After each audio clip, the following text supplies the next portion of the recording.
Hello, greetings, and welcome to another episode of the Out and About. As we always do, today we are here at Fajikunda Bajangkota. As we always do, we are here to check on the victims of the storm on Thursday, the 7th of September. There was a storm, a windstorm that affected so many people in the country, and there are some people in the Fajikunda who were affected to the windstorm, and there is a boarding school also which is affected. That's why we are here today, where we came to discuss with the victims and also the people who are affected regarding how this place, how the storm affected them. Assalamualaikum ni len kep nga xamanteni ya ngi baye LSTV won ci jamono ji dal na nak jamm ci benen episode Out and About comme ni koy defé say nek rek tay ñu ngi fi nga xamanteni nak moy Fajikunda Bajangkota comme ni koy defé rek dañ gëna ci waxtaan ak ñi nga xamanteni nak ñoy la ngelawal Thursday bi laal nga xamanteni nak amon na jafé-jafé yu bari ci ñi nga xamanteni nak ñoy askal su ko defé rek ñoy toppale ñu ci épisode bi nga xamante ne Out and About ñu andi leen lépp li nga xamante ne moo fi gën a di fes. Ok oncle baaxee ma sa tur. Man Ensa Sambu laa tudda. Ensa Sambu. Yow yaay borom kër bi fii. waaw daanaka maay borom kër fu mu nekk parce que këri suma papa la maa suma rakay ak suma jarbaat yi yëpp ñoo fi nekk. ok ñëw na ñu gis ne sa kër bi almost half bi yëpp ngelaw bi dafa yóbbu korget yi ne xam nga ko dundee yow. anyhow nga lu nit ki lu la dal rek foog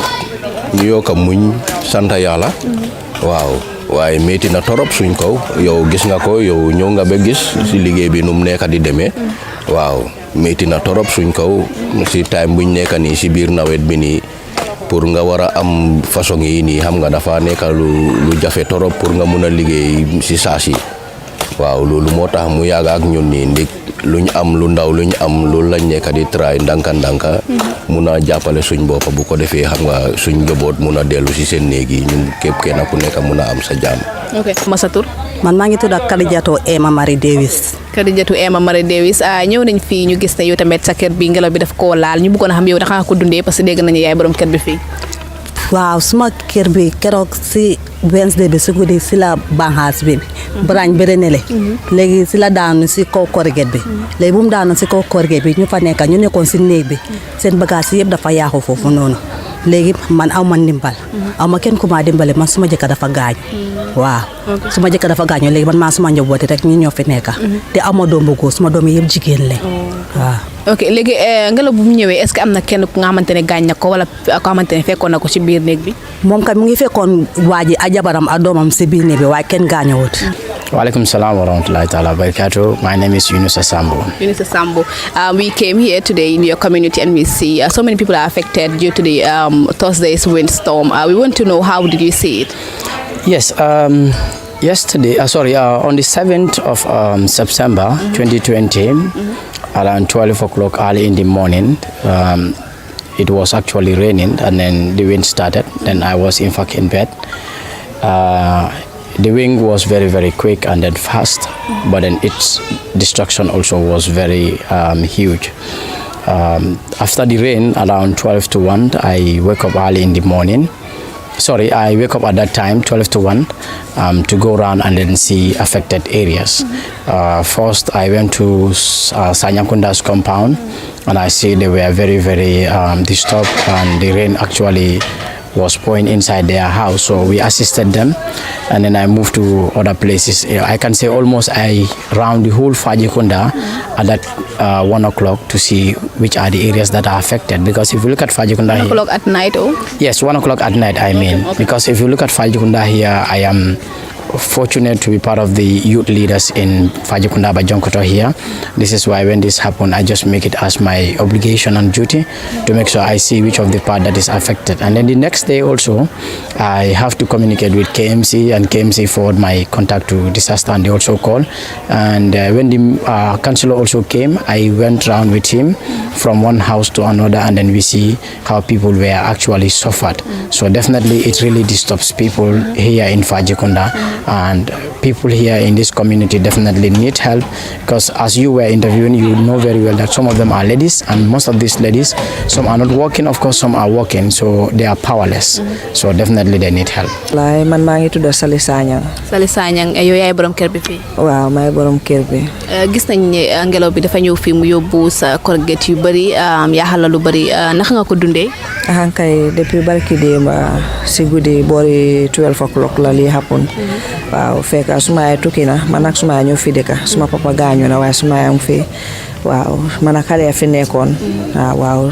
lii yaaxu bi nga xamante ne yaaxu bu métti la parce que ñetti néeg yi yëpp la woon waaw ñetti néeg bi yëpp benn bi daanu na ñaari corrigate yëpp fa dem waaw métti yoon na torop si man. ci jamono ji ban jafe-jafe la leen di andil. kay ñu ngi si jafe-jafe bu métti kay sista fu mu nekk nii suñu yére yëpp a tooy suñu bagage yi yëpp a tooy comme ni ngeen ko gisee yëpp a yaaxu bagage yaa ngi si biti lu nekk mu si biti so yaaxu yu bëri la ñu amal kay. I am Abdoulaye M Jaaju. Abdoulaye M Jaaju. Yeah. ok ñëw nañ fii ñu gis ne yow tamit sa kër bi ngelaw bi daf ko affect mbir bi naka la ñëwee. Bi moom si guddi we were sleeping. Then one of a sudden rek ma yëg ngelaw bi dugg na si néeg bi. yaa mu ekkati corget bi. right now nu mu fa nekkee nii is just temporal. so ñu mënoon am fond ra ñu mën a ko jéene. yeah waaye we don't have. That's why we make it temporary, why right now it's not safe to live there. Okay. Is what I can say. Are you living here with your family? Yeah, I'm living here. Family of how many people? We are 4 in number. 4. Yeah. Okay. Was anybody affected due to the wind or? No, only our mattresses and most of our clothes were wet. Yeah, this is what we can say. man maa ngi tudd Modou Lamine Kujabi. Modou Lamine Kujabi fi nga dëkk. maa ngi dëkk fii laa dëkk. ok ñëw nañ fii ñu gis ne sa kër tamit ngelaw bi dafa yóbbu sa corget bi ñu bëggoon a xam rek mbir mi naka la ñëwee. waaw mbir bi nu mu ñëwee daal woo saate na parce que taw baa ngi xiinoon diggante boobu noonu bot ñun ñu ngi toogoon expecté mais bi tanga taw la comme normal taw bu mu daan def ndek waaw bot ñu toogoon fii jékki-jékki dégg noise boo xam ne ñun mun ko understand waaw bot jékki-jékki rek gis ngelaw boo xam ne sa non mun ko understand bot ngelaw bi nu mu ñëwee sax dafa woo garab ko sof suma fen fi la jaaree boobu la ñu ko daaneel soo dem mu ñëw rek écrit suma roof bi non waaw ñun ñu ngi doon fi lu ma doon soorale daal mi suma famille weda bu mu dara bu leen daal bot ñoom laa gënoon a considéré daal kon bu ma ñëwee ceeg gaay ñoom bépp ñu ngi oreet waaw kenn amu si loo xam ne jafe-jafe boo xam ne ñu si am lu ko lor foofu daal waaw ba tàngoor maa ngi sant yàlla lu bëri waaw maa ngi nii di ñaan bébi ndibal daal su wéra xam naa ni mu mën a bon maa ngi ñaan ndimbal si ñii daal wéra ñu ne ma defal féewo boo xam ne dinaa mën a toppatoo suma néeg bi waat ma ñëwaat normal daal waaw waaw lu bëri yaaxu na fi de mel ni comme like suma screen bi suma nit si bëri sax yaaxu na fi et puis man ma waaye suma téléphone bi maa yu sax waaw ko soog ndox bi naan na ndox bi ko soog man su mel bi joxuma woon ne téléphone bi mi ngi woon around sax kon après si bu lu fi ne si laa remee ma def ma téléphone maa si ndox bi waaw nu ma xam ne right now nu ma defee ma di use téléphone ma Ousmane Sow. Ousmane Sow. yow yaay borom kër gi fii. waaw maa borom kër gi waaw. gis nañ ni ngelaw bi dafa ñëw fii mu yóbbu sa kër bi almost corget yi yëpp mbir mi naka la ñëwee. alors de taw bi commencé noonu rek ngelaw bi daal di ñëw rek dugg nii bi rek daal di yóbbu. waaye nag alhamdulilah sant yàlla kenn gaañut fi. tamit suñ dund bi tamit na wax dëgg yàlla yàquwut wax dëgg yàlla dara yàquwut fi waaye nag kenn gaañuwut tamit nag xanaa kay lim xëy di ne bi yëpp dem daan si kaw oto poli courant bi mu damma ko noonu si la kool naay boo safara baa ngi daw si la kool nawe gars yi ñëw instant suma jarbaat moom faa liggéey ma foo ko mu ñëw gars yi fay kii bi ñu waaw gars yi fay transmita bi bor set so bi bor na gars yi ñëw nañ fii ñu xool kër gi yëpp ñu sa gis nga lii moom kenn du la ko waxal so nag waaye nag sant yàlla nag kenn gaañut na wax dëgg yàlla kenn gaañut fi waaw xanaa kay li gis na rek moo tax. ok nga ne moom ngelaw bi commencé pôle bi dafa commencé génne safara est-ce que safara bi siré sut woon. non siré bos do kii ma ko gaay fay ko suma jarbaat moom fa la ñu wax Essa Ba moom waa Kafuta la. ok waaw moom foofu la liggéey. ci jamono juñ toll nii ban jafe-jafe nga nekk di jonkuwante. bi xanaa kay delluwaat léegi ci kaw rek pour njaboot bi am foo ñu nekk bi biir taw bi lañ nekk ba bor set si biir taw bi nii lañ nekk fi di taw si peron bi fii nii boobu line bi moom génn doon si peron bi nii soo fa lañ toog noonu soo dëkk ñoo tamit bos ñi tamit ñoo am jafe-jafe xam nga bu sikki nag kandoor ma kenn ko da dem nga fay sa sikki soo loolu moo tax nag soo ba bor set nag dëkk ñoo ñëw nañ jàppale ma daaji ak booyi koñ maa ngi leen naa ñaanal wér-gu-yaram ak fan wu gudd parce que any problème bu am fii rek booyi koñ yëpp dañuy jóg ñëw jàppale askan bi soo booyi koñ maa ngi rafetlu seen liggéey trop ñoom Gilbert ñoom Pape ñoom ñëpp ñëw nañ fi liggéey fi yëpp ba Samati Kunda bi si koñ bi yëpp bi ku jaay bi Kunda booy ñëw di dimbale gars yi di génnee bagage yi waaw loolu ñu gaan kii après ma dem wuti bagage léegi man ci doon ñang may dimbale ñu ma jàppale bu baax Jibril Suare ite be Sirin Jang tabata Jang okay ngajele ko mfonyo nata day before yesterday ngajele ko nying bungo ayala ko geto bele samba ite be Sirin Jang ko di okay ko woni nganata nyaadile ndevon tamatale ntara badibu so nana wife to Jang anin dimbani so be jana fo suto nyimbon fana mole be sterinje so je mole je de la pour kana stage bari gal be je le suto more than around 12 to 1 wato fo nyo mamante ajala korke to mumela besika o bundo fana ya pembena already bara yo fana besika and then koko membelori jana yo koko boy kala wandi bunka nyina bunka ata mo fambe bunko nale wole kede jam wol ngonde akranye terem bati yani akranye sulo fanantani suno wol kede na jam ko di biring e korito ning samba amam barama wala kamo niyo samba no alhamdulillah tous mangé mola mo fon frendi mangé mola si sa dole vije wala barama ta demande nga buloto ani asion do fanatra sibo wala boyta kan wala ma buloto aya ma asion to aba alhamdulillah mo manfa mo barama ke me alonko serious barbalamo dem to mo baji bare ndebe dia mala ni suwa kan wala okay Mamadou Badji first for wax ñu naka la mbir mi ñëwé la mbir mi kay dafa ñëwé bori after gudi yoy non dafa fekk ñepp ñi teud time bobu la ngelaw mag ñëw ba mu ñëwé sax amna ay kër yu bari fi nga xamantene sax kër yoyu sax dafa yobu sen korjet yi yépp amna ñu mu daanel sen néegi sen fence yi xam nga kër bi ngay gis ni sax kër bobu non kër bi sax légui yagut buñ ko tabaxé after yagut buñ ko défé korjet sax buñ dajé korjet sax way yépp la yóbbu na korjet yi yépp ba fu mu nekk ni yaahu su fekkee yaahu buñ wara gis mo moy lolu quoi waaw moy yaahu jafe-jafe ban lañ nekk di jonku wante ci jamono ji jafe-jafe bi nag mooy jamono dafa tombé si jamono boo xamante ne léegi nekk ne si digg nawet lañ nekk léegi comme korjet yi dem na nga gis ne korjet sax muy cher xam nga am na yenn famille yi ñoo xamante ne am ñu doole di nga gis ne dañu nit léegi sax ku leen di dimbale pour ñu mën a daaj seen kër yi noonu waaw su fekkee yaa ngay ñaan dimbal te ci nguur tey lu mooy doon waaw su fekkee ñu ngay ñaan dimbal kay ñu kay bu ñu mënoon am sax nguur bi suñu mënoon jàppale sax ñu am ay ciment sax ñu mën a tabax comme ay néeg ciment yi nii sax baax na sax ak ay korjet baax na yëpp nguur bi suñu mënoon a jàppale si loolu kay day nekk loo xamante ni lu rafet loolu bëgg nañu ko sax waaw pour loolu am sax waaw jërëjëf baax waaleykum salaam wa rahmatullah ndomo Mamadou Lamine Samate anata jangalo ne ko jamu boarding school lati adung fanang nying fonyo min nata no day before yesterday ay jang affectle ko nying be anata nyaadil alhamdulillah rabbil alamin wa salatu wa salam ala rasulillah ko nying ko min ala la nyin walam doro ala darolem ara misalungo suto sama kete fonyo sotota o fonyo nyin nata tinyaro ke bake moli siyata mo jamal le manken to la jandamati bar ko ya intela nyinin kantala benta foka fonyo nata tinyaro ko jam bake nyim bumba nyi ya wura la nyato be ay dula sun kilim boy talibol fana bi jey la bungo kan ay duto bulo boya kan talibol be sino la je talibol mo nan baramata je ngi sama leptan alhamdulillah bare jaralo soto le kasu jang school be mbuli jang mi ala ko quran tanko lem talibo dol be steering jande wol ke la jan yo min ke la jang fonyo nata duta bulo farasi ka kati ka boy wol kan ibe sino la bungo kono ala la nyino kan alin duwa jabo kan mo nan damal baramata baramo nyin kom da bulo ko la boyta dol kan alhamdulillah dol fana yiri bulo yema bari bi fano ka do ngol samba leptano to alhamdulillah leptan mambor soto je bari be sa fa kayto le bala o kayto fana biring red cross nata jangaw explain ye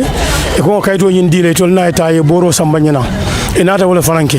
e kayto tambulo kono le monani la kayto inata ta inin boro nata yadin na wularo munta ko yin tamata tenne alhamdulillah mbo ko wala kono biring kono fo kana bula bila alay makoy ay ndema bumba ni ngaw doku o banta bi fana jumo na wulta ko pour talibo la bungo ni ka o doku bi te mason la doku wala bije ni wo banta sina bula kapin la doku kono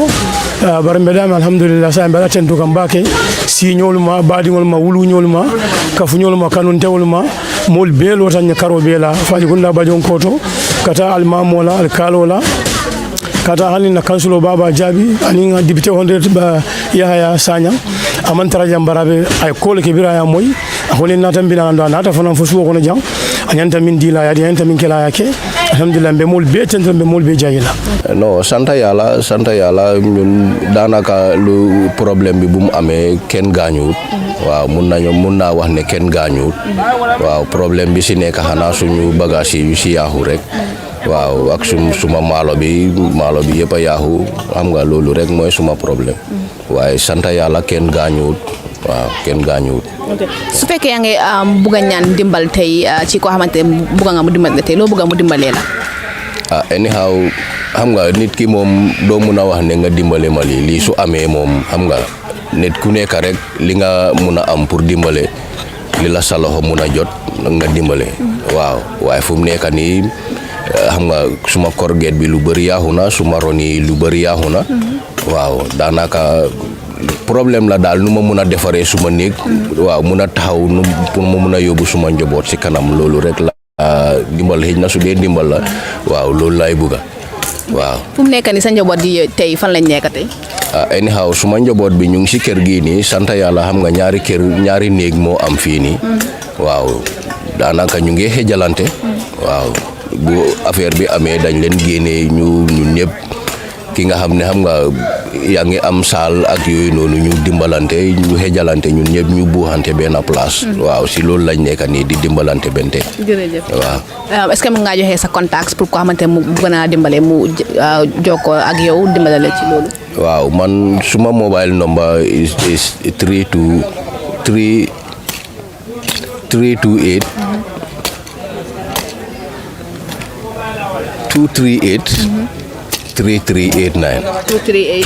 3389 mooy suma nomba waaw waaw dina ma mun a jot foofu noonu te jafe-jafe bi mooy gisuloo fii nii léegi nu mel nii amuñ awma ndimbal korigéej yaa ngi ne génnenguma ko sax génnenguma ko waaw awma kenn ku maa jàppale ngum léegi su ma munee am ñu maa jàppale bu ko defee ma mun a génne korigéej yi ma mun a defar néeg bi ñu doon luwaas yi sax ñoom ñëpp dañ génn ñi na ñu ngi si school bi sinon seen school bi fii ñeneen ñi ñu ngi si dëkkandoor yi fii foofu la gaa yi nekka parce que heure pour gaa yi nekka fii si néeg bi su fekkee am na loo xamante loo ngay ñaan pour ne dimbalee ko tey lu mooy doon man lu maa ñaane te luñ ma mun a dimbalee rek lu waay am rek xeeboo ma dara daal luñ am rek luñ ma mun a dimbalee rek ñu dimbalee leen ma ko fan la nit mun a jaar ba mun laa jot yow pour mun laa dimbale fu gaa yi mun a jaar pour jot ma am nga nomba boo xam waaw am naa nomba fu mu nekk ni su gaa yi bëggee pour dimbalee ma mun nañ maa call si 3282723 waaw 3282723 waaw fii nga dëkk waaw man fii laa dëkk ok ñaata at nga fi nekk fii yàgg naa fi de fii laa juree suma taaw be yëpp fii laa leen juree fu mu nekk ni dina war a nekk déedéet nekk 30 years léegi waaw depuis bu ma nekkee fii waaw 30 years waaye lii mosul lu mel ni mosul laa dal fii amoon naa jafe-jafe nag parce que léegi dañ daan si gannaaw daf daan daanu léegi dañ ma daan dimbale ma ajos ko waat pour mun a taxaw parce que fii laa yaakaar fii laa dee jël ma dundale suma njaboote at di ko toppatoo suma soxla bi waaw dama dee luwaas moom laa dee jël di dundal suma njaboote di toppatoo suma soxla parce que aw ma kenn ki nga xam ne dina ma jàppale ne ma am lii pour ko defee nga dimbale sa njaboote waaw lii laa yaakaaroon kon su fekkee comme fu mu nekk nii si jamono dafa mel ni kon amatuloo fenn foo amee yaakaaree xaalis parce que fi nga yaakaaroon te fii ndaw yaakaar na ko man fii laa yaakaaroon pour dundee maa suma njaboote léegi taw baa ngi nii yaakaar na ma léegi fu mu nekk nii mun naa am ne liñ ma fay si weer bi su ma ko lekkee ba mu jeex na léegi du ma amati dara li nga xam ne dinaa ko mun a jëfoo waaw parce que kenn nekku fii pour fay ma loo ok jërëjëf. Yes, you have people with different needs, and then I cannot speak on their behalf. But right now, I know one thing: the most important need to me is not actually food, but rather it could be how do they replace their roofing, and also how to construct back the houses, and then anything that has spoils like the clothing and whatsoever. Because if you give the food item, they can eat it less than a week, and it will go off. And then if you also give them, let's say, money that will cost, let's say, $1,000, $3,000. analysis before you say 1 week or 2 weeks. In fact, their problems are still yet not to solve. So, and then right now, if I am to ask anyone who is going to help them, I would just say let the person help them with how to construct back their houses and also how to do the roofing, zinc, and then also any other thing that has to require with roofing. Okay. We also came here. We see your street is somehow affected due to the flood, I can say. How are you people coping with it? Yeah, actually, as you can see, this is definitely disturbing us because here we do have some vehicles that normally pass here, and then these vehicles that do pass here, some of them are heavy vehicles, some are very light vehicles. So it's always a very big problem for us to access in this community. And then mobility is one of the most important thing. So obviously sometimes our women, our wives, our sisters, and even the young ones, usually they will just try to use this way, this road to do sort of their daily businesses. But as you can see, some of them, in fact, who may be old and who may be young as well, can in fact mistakenly fall and have very dangerous wound for that matter. And anything is possible to happen here. So definitely in this aspect also, we actually need help because the last time the government, Mr. President, he has his meeting here and promised us, Adama Barrow, when I talk about the Mr. President, promised us to try by all means and then, construct, do tar road here. But since he won the election, we couldn't able to see him. We know he's doing immensely. But for Fajikunda Bajonkotong around the field, we want to remind him that the promise that he made, let him come also and then help us. And there are many politicians also who came here. Today they become victorious, that they are putting this as part of their priority. And unfortunately, after when they win, they couldn't do anything. So definitely, this erosion as it is continuing, if we don't have a way to stop it, because as you can see, there are some tires here that we normally put them there so that we can reduce the high speed of the water runoff. Yeah, the youths are the one doing it. And right now, as I'm speaking to you, we have just knocked into someone's ear that if we can able to have the gravel there so that we can come and then pour it here. But this person told us that he's also going to use this gravel. So definitely, this is not something that an individual can able to do because this is going to cost a huge amount of money. So we as people of this community, of course, we want to do it, but because we are powerless, so we are knocking on our doors and reminding the government that let them come and also help so that we can also be just like others. Okay. If you have any message to remind the government of the promise that they made to you during the campaign so that the government can come back and fulfill the promise, what will it be? Yes, it will be as just I speak earlier on, that will be let them come on board and then help us so that we can able to feed back this erosion that we are encountering right now. Because if this continue, you see all these nawet pipes,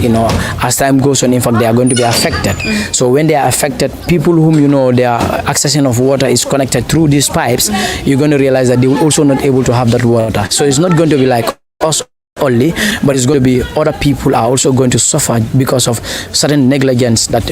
we are people of this particular government are up to. So therefore, let the government look at it as something that is needy and quick response that should be done so that they can come and then help. Thank you so much. Thank you so much. ankay gars yi ñëwoon Red Cross ñëwoon nañ fii démba si suba waaw suñ councilor bi tamit jaabi nekkoon na fii démba throughout ba ngoon man ak moom la ak dëkkandoori fii nii ak national disaster tamit ñëwoon nañ ñoom tamit gis nañ laajte nañ ñu si luñ dundee ak si luñ nekkee waaw du loolu démba la woon waaye tey depuis suba ba léegi foog naa yéen a fi ñëw waaw xanaa dëkkandoori su fekkee ne am nga loo xamante ne boo nga nit jàppale la côté yi lu mooy doon kay sister fii lu mu nekk fu mu nekk nii bëgg nañ dimbal torop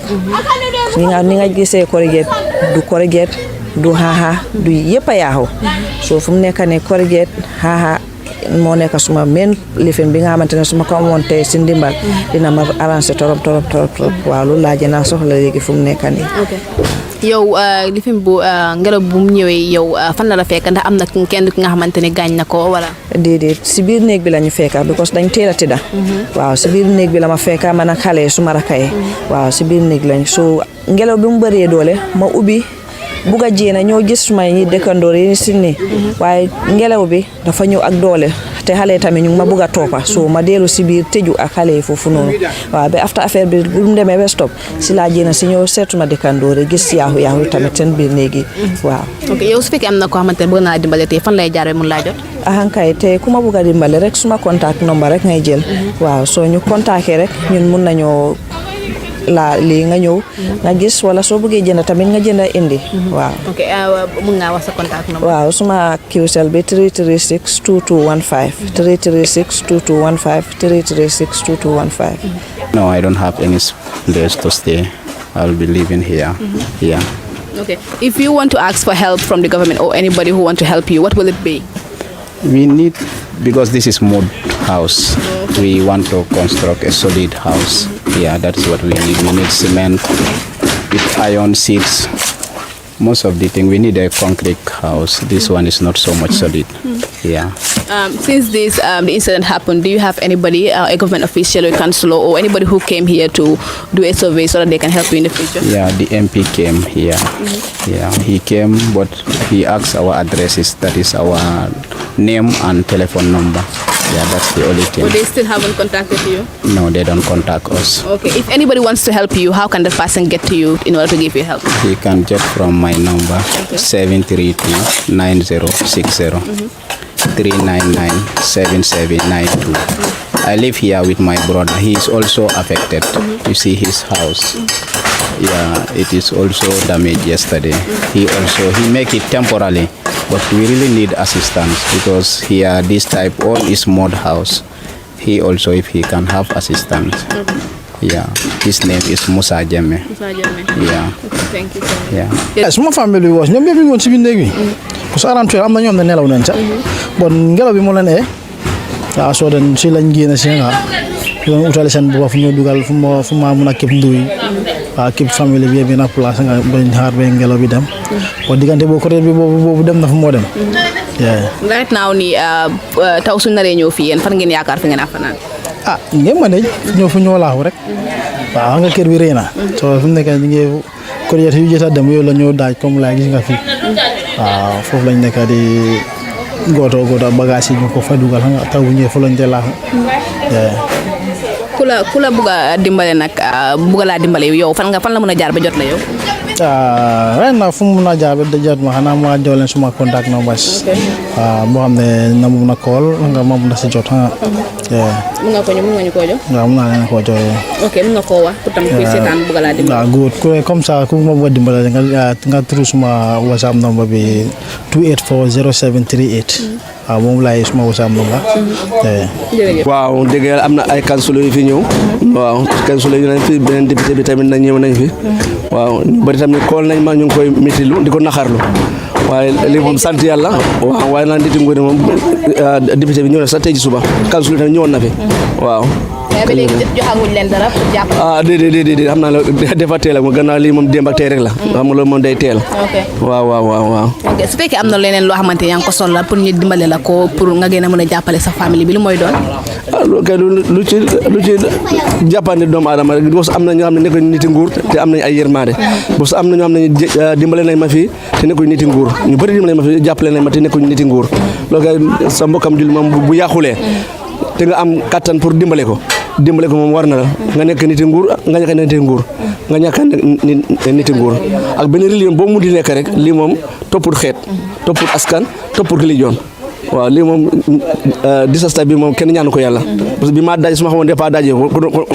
lii du si am noonu la nag. ok ku la bëgg a dimbale tey fan la moo jaar ba am la. loolu de xanaa ñëw si kër gi fii rek comme ça mun naa joxe suma nomba jos laa yéen xëy naa loolu yooyu noonu la waaye defe naa li sax gars yi sax yóbbu nañ ko Facebook xale yi dugal nañ ko Facebook waaw YouTube yooyu ñëpp gars yi dugal nañ ko fa. nga wax sa nomba. suma nomba 230-9606 230-9606 392-7548 waaw.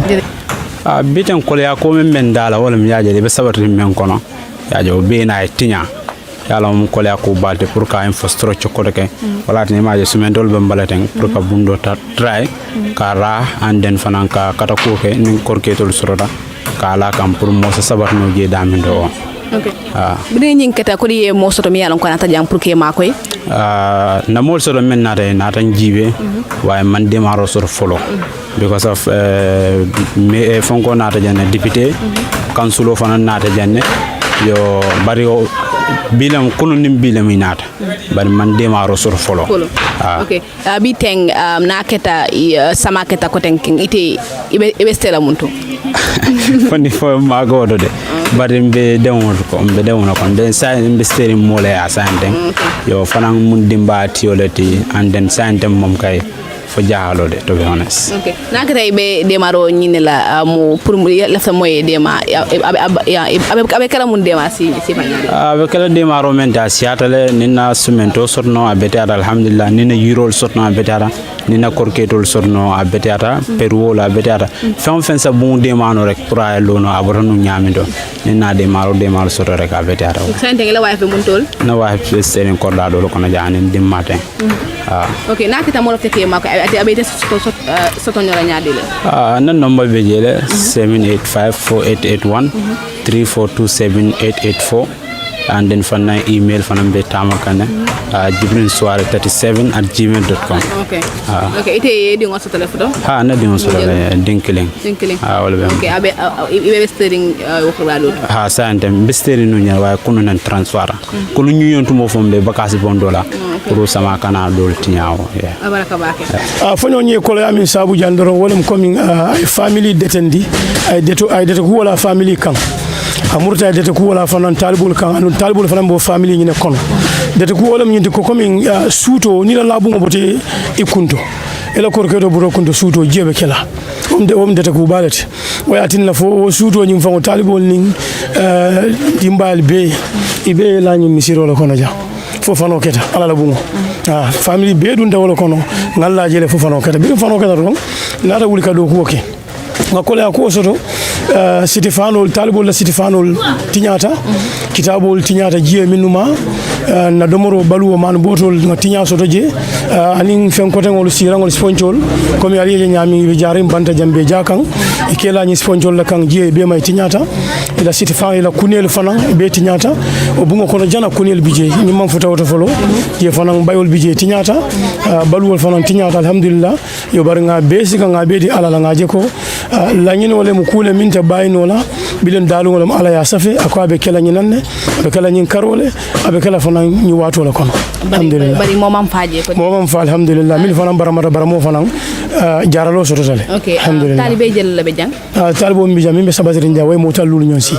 tan lulu ba do fana be jam yalan ko ikatale ikate kana o siada mo kema fulata okay nakate be daniro kala bi tema pour mo mi lafte kema ko be kala mo lete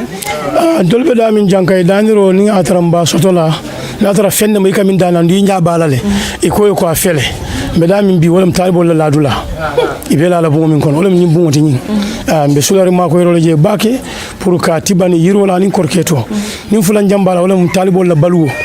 ni sama nyambala wolam talibo la Sitifano